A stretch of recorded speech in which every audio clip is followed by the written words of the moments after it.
Well, I sure did have a crazy time in Houston in the summer of 1965. I was to graduate in January of 1966 in engineering school. At that time, I didn't even really know what I was going to do with my life, but I thought going and taking a job with Exxon in Houston would be a great summer job, and I would see what it's like to work for a big company.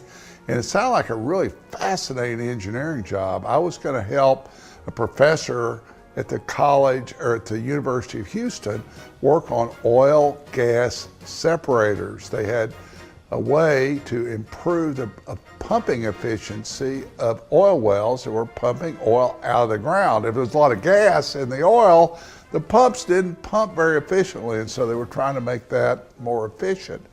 And so that was the job I had. And also while I was down there, I figured I would, room with my very good friend Jim Womble, who had a different job with what then was Humble Oil. So we were both working at Humble Oil in different locations, and he was working in an office, and I was actually working outside at the University of Houston. So really some fun stuff. Of course, right in the middle of my second week in this job, I was looking in the newspaper and I saw a Jaguar XKE that had been wrecked for sale in a junkyard at a fraction of what a new one cost. It only had about 5,000 miles on it.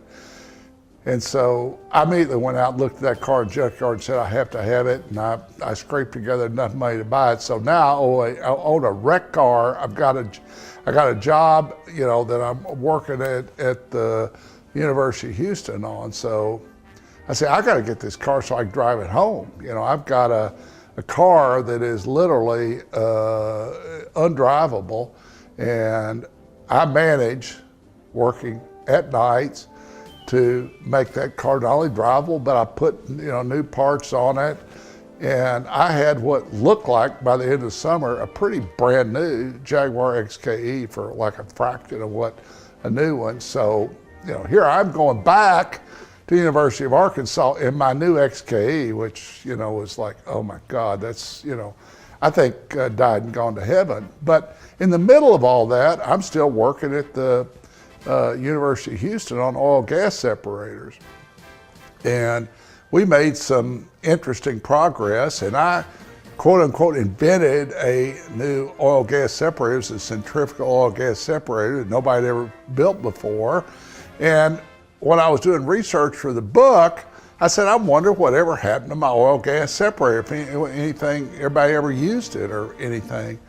So of course, now we have a way to figure that out. We just Google it, and I Googled centrifugal oil gas separator, downwell oil gas separator, and literally the first image that popped up was an image which looked exactly like the thing I invented. I went, what? So apparently I did invent something. There's a much longer story about how the Humble Oil executives got me to sign away all my rights, which I was very willing to do for that. But until I started working on this book, I had no idea that my centrifugal oil gas separator became what they call the standard in the industry. Go figure.